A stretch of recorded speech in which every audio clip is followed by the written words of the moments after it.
Hello everyone, I hope you all are doing well. So this is again a mock test for the whole syllabus, right आपका एक MCQ test हो जाएगा और सारे questions को हम डिटेल में करने वाले हैं. So first question is which of the following is not a principle of growth and development. इनमें से कौन सा ग्रोथ एंड डेवलपमेंट का प्रिंसिपल नहीं है. डेवलपमेंट लाइफ लॉन्ग होती है. येस, मल्टी डायमेंशनल होता है development. Development follows a pattern but growth occur only in early childhood would be the wrong answer. Multiple intelligence theory 8 intelligence बताई थी. किसने बताई थी? फ्रूट ने, पियाजे ने, बेने ने या गार्डनर ने. So it was given by Howard Gardner. Intelligent question, किसी भी बच्चे का IQ प्रोफाउंड है, सीवियर है या फिर आप ये बोल सकते हैं एवरेज है. किससे, कौन से फॉर्मूला से पता लगेगा? Mental S multiply by chronological age. Chronological age upon mental as. So the correct answer is your mental as upon chronological age into 100. Next is classical conditioning was introduced by. Classical conditioning किसने दी थी? Skinner ने, Pavlov ने, Watson ने या फिर Thorndike ने. So it was given bye Ivan Pavlov. Which learning theory emphasises री इन्फोर्समेंट. कौन सी लर्निंग थ्योरी री इन्फोर्समेंट पर काम करती है? कॉग्निटिव, जो पियाजे ने दी थी, बिहेवियरिज्म या कंस्ट्रक्टिविज्म, ह्यूमनिज्म. तो देखो, कंस्ट्रक्टिविज्म में पियाजे ने भी बोला था और विगॉस्की ने भी. तो कई बार ना ऐसी चीज़ें आ जाती है, बट री की बात करें तो वो बिहेवियरिज्म थ्योरी है. The term motivation is derive from. कौन सा वर्ड है? लैटिन एक ना डेड लैंग्वेज है, जैसे संस्कृत एक डेड लैंग्वेज है जो बोली नहीं जाती है. ग्रीक वर्ड लोगोस से, फ्रेंच वर्ड मोटिव से या जर्मन वर्ड मोटिव से. तो correct answer is Latin word movere. एक चाइल्ड का IQ है अबव 130. तो 130, देखो अगर एक बच्चे का IQ 90 होता है ना तो उसे एवरेज बोलते हैं. अगर ऊपर है उससे तो ऑब्वियसली बच्चा कैसा होना चाहिए? गिफ्टेड होना चाहिए. मतलब वो बहुत ही ज़्यादा इंटेलिजेंट बच्चों में से आएगा. Which of the following is not a characteristics of exceptional children. Exceptional children का कैरेक्टरिस्टिक नहीं है. तो एक्सेप्शनल क्या होता है? बोलते हैं ना बहुत ही एक्सेप्शनल बच्चा है, बहुत अच्छा बच्चा है, तो दे मे बी गिफ्टेड और डिसेबल्ड. ठीक है, ये हो सकता है. Low intelligence, yes. They require special educational service, नहीं. एक्सेप्शनल बच्चे को कभी भी आप स्पेशल सर्विसेज नहीं देते हैं. They differ from the norm. So correct answer है C. जो बिने का टेस्ट था वो किस पर था?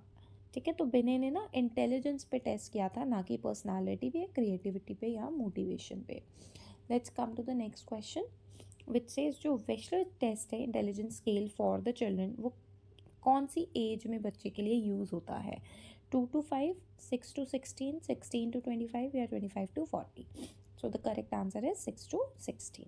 Next question is which type of motivation come from the individual. जो अंदर से आती है, इनसे आप क्या याद रख सकते हो? इंट्रिंसिक.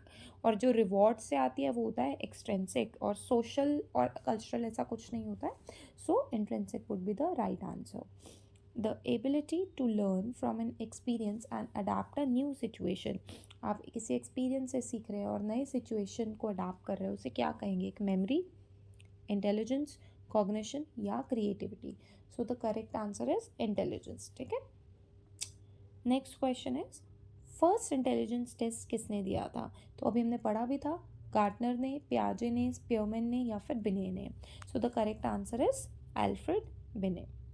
अगर आपने इन सब की थ्योरीज नहीं पढ़ी हैं तो वो भी आप जाके चेकआउट कर सकते हैं, चैनल के ऊपर सारी थ्योरी पार्ट भी दिया हुआ है. विच theory of intelligence include analytical, creative, practical intelligence. Spearman की थ्योरी बोलती है, गार्डनर की थ्योरी बोलती है, स्टर्नबर्ग ट्राई की थ्योरी बोलती है या फिर थर्स्टन.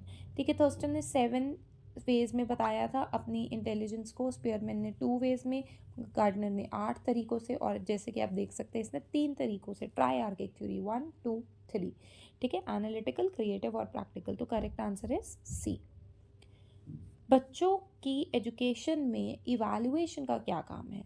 हम चेकिंग करते हैं, इवैल्यूएट करते हैं. क्यों करते हैं? बच्चों को ग्रेड्स देने के लिए, बच्चे के लर्निंग गैप्स में क्या उसने सीखा, क्या उसे नहीं आता है, बच्चों को पनिश करने के लिए या बच्चों को रैंक करने के लिए. तो कभी नहीं करेंगे. सो the correct answer is learning gaps को आइडेंटिफाई करने के लिए. एक चाइल्ड है, उसे रीडिंग और राइटिंग में प्रॉब्लम आती है एंड मैथ में भी, पर नॉर्मल इंटेलिजेंस है उसकी.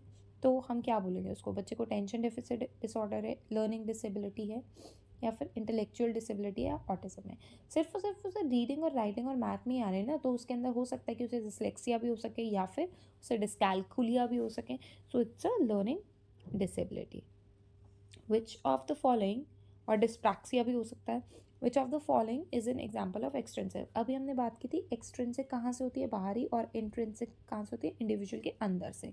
तो जो आपको रिवॉर्ड से मिले, पर्सनल ग्रोथ बच्चा कर रहा है नहीं, पजल्स इंजॉयमेंट के लिए कर रहा है, वो इंट्रिंसिक हो गया। Working hard to earn a reward, yes उसे रिवॉर्ड चाहिए, so this will be correct. और learning a new skill for fun, ये भी इंट्रिंसिक है। Next come to which psychologist is associated with operant conditioning, किसने दी थी, जॉन वॉटसन ने, स्किनर ने, इवान पावलोव ने, या फिर पियाजे ने। So the correct answer for this question is B F Skinner.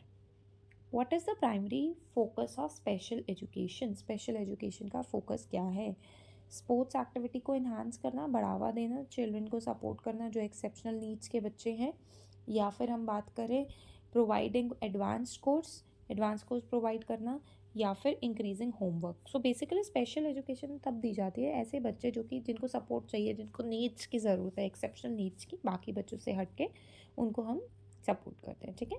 Next come to which intelligence test is widely use for adult, WISC, WIS, Stanford या Raven। So the correct answer is B, WAIS। The zone of proximal development किसने दिया था, आप अच्छे से जानते हैं, ZPD, which is given by Vygotsky, ठीक है। Next comes to which term refers to an individual potential for creativity and problem solving, बच्चे की खुद की क्रिएटिविटी के लिए हम बच्चे के पोटेंशियल के लिए कौन सा वर्ड बच्चे को देते हैं, डाइवर्जेंट थिंकिंग। देखो डाइवर्जेंट का मतलब ये होता है कि बच्चे तरह तरह से क्या कर रहा है, मतलब तरह तरह के वे सोच रहा है, ठीक है, तो ओपन एंडेड सोचेगा। कन्वर्जेंट में तो एक ही जगह पे उसके आंसर सारे मिल रहे हैं, ठीक है, तो कन्वर्ज नहीं करना। फ्लूइड इंटेलिजेंस नहीं है, क्रिस्टल इंटेलिजेंस नहीं है, correct answer is convergent thinking. Backward children are characterized by, backward children का हाई IQ होता है, स्लो लर्निंग रेट होगा, एक्सेप्शनल मेमोरी होगी, या रैपिड कॉग्निशन। देखो बैकवर्ड इसलिए बोला है क्योंकि वो बच्चे ना धीरे लर्निंग पेस, जो उनका पेस होता है वो धीरे धीरे करते हैं, ठीक है, that is backward children. What is the primary purpose of formative assessment, formative assessment मतलब पूरा साल चलानी है, आपने चैप्टर पढ़ाया, आपने तभी टेस्ट ले लिया, ओरली ले लिया, कोई एक रिकैपिचुलेशन दे दिया, ठीक है, प्रोजेक्ट दे दिया। तो बेसिकली हम फाइनल ग्रेड्स के लिए नहीं कर रहे हैं, ना ही टीचर्स को उनसे इवैल्यूएट करना है, ना ही किसी बच्चे को कंपेयर करना है, हम चाहते हैं कि बच्चे ने कितना सीखा, उसकी प्रोग्रेस कितनी हुई, that is the purpose of formative assessment. Next is the main characteristics of creative children, बच्चा क्रिएटिव है, उसकी हाई एकेडमिक परफॉर्मेंस होगी, original thinking, strict rule following या memorization skills। So correct answer you are going to tell me in the homework which is your comment box, ठीक है। So if you are liking this series so please like, share and subscribe. Thank you so much for watching.